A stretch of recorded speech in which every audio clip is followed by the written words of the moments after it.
জামায়াতে ইসলামীর সঙ্গে নির্বাচনী জোট বা আসন সমঝোতার বিষয়ে সরাসরি আপত্তির কথা জানিয়েছেন জাতীয় নাগরিক পার্টির জ্যেষ্ঠ যুগ্ম আহ্বায়ক সামান্থা শারমিন। তিনি স্পষ্টভাবে বলেছেন, এই ধরনের সিদ্ধান্ত নিলে দলকে চড়া মূল্য দিতে হতে পারে।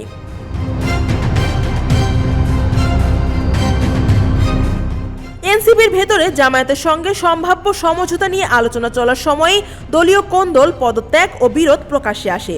এমন প্রেক্ষাপটে ২৮ ডিসেম্বর সকালে নিজের ফেসবুক আইডিতে দেওয়া এক পোস্টে নিজের অবস্থান তুলে ধরেন সামান্থা শারমিন। এনসিপির নীতি নির্ধারণী ফোরাম রাজনৈতিক পর্ষদের এই সদস্য ফেসবুক পোস্টে বলেন, বাংলাদেশ জামায়াতে ইসলামীকে তিনি নির্ভরযোগ্য রাজনৈতিক মিত্র মনে করেন না। তার ভাষায়, জামায়াতের রাজনৈতিক অবস্থান, দর্শন ও অতীত ভূমিকার কারণে তাদের সঙ্গে কোনো ধরনের সহযোগিতা বা সমঝোতায় গেলে এনসিপিকে রাজনৈতিকভাবে বড় ক্ষতির মুখে পড়তে হতে পারে।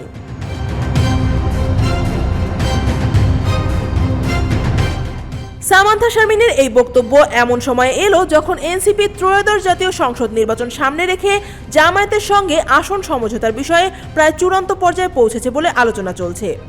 এই ইস্যুকে কেন্দ্র করে ইতিমধ্যে দলটির একাধিক নেতা পদত্যাগ করেছেন। পদত্যাগকারীদের মধ্যে রয়েছেন তাসনিম জারা, তাজনুভা জাবিন ও মীর আরশাদুল হক। এনসিপি যে ১২৫ আসনের প্রার্থী তালিকা ঘোষণা করেছিল, সেখানে এই ৩ জনের নামও অন্তর্ভুক্ত ছিল। এছাড়া দলের ৩০ জন নেতা আহ্বায়ক নাহিদ ইসলামের কাছে স্মারকলিপি দিয়ে সম্ভাব্য জোট নিয়ে নীতিগত আপত্তির কথা জানিয়েছেন।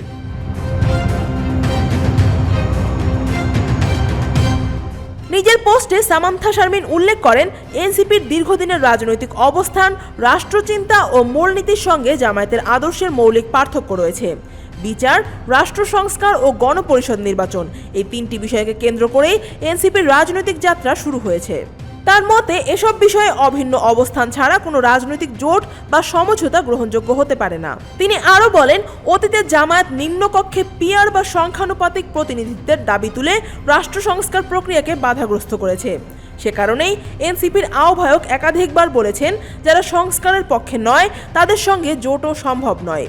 জুলাইয়ের পদযাত্রার পর থেকে দল ৩০০ আসনে একক প্রার্থী দেওয়ার ঘোষণাও দিয়েছিল এবং স্বতন্ত্রভাবে নির্বাচনে অংশ নেওয়ার লক্ষ্যে সারা দেশ থেকে প্রার্থী আহ্বান করা হয়েছিল।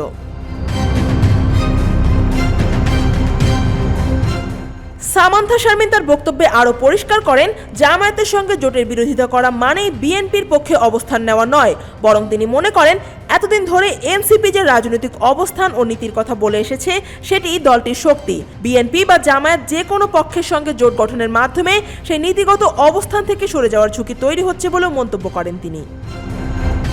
News desk, Dhaka watch.